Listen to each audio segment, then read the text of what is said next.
गिर रहा है, घंटा माने हम लोग क्या बोलते हैं उसको, बजर गिरते, यही बोलते हैं ना।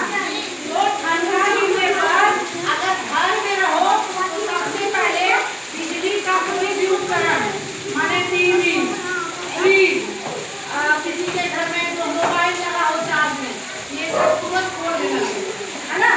नहीं तो बिजली गिरेगा ना तो ये सब जल सकता है, खराब हो सकता है। उसके बाद अगर घर से बाहर में हो, कई बार क्या होता है कि लोग खेत में पिताजी के साथ गए खाना पहुँचाने के लिए, अभी जमुई में कल ही एक बच्चा खेत में धान रोपनी देखने के लिए गया था और बिजली गिरने से मर गया। अगर वो कुकुर बैठ जाता है जैसे आप लोग को बताया है तो कुछ नहीं होता। तो हम लोग कुकुर कैसे बैठते हैं, तो पूरा पंजा, पैर का जो पंजा है उसके ऊपर बैठेंगे और दोनों एड़ी को लगा लेंगे और कान को ढककर, ठीक है, कान को ढककर बैठ जाएंगे।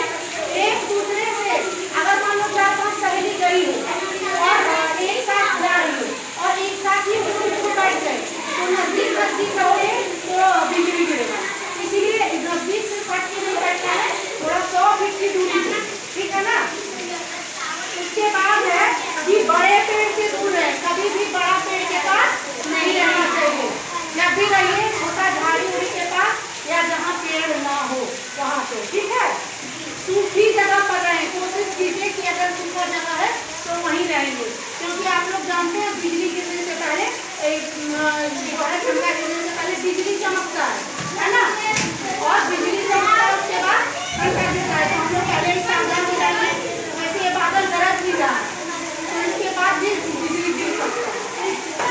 उसके बाद वाहन पर हो तो वाहन से ना उतरे, अगर तुम किसी गाड़ी पर हो तो ऊपर से उतर के नीचे नहीं आना चाहिए। बहुत लोग क्या करता है ना, गाड़ी रोक के और नीचे उतर जाता है, ऐसा कभी नहीं करना चाहिए।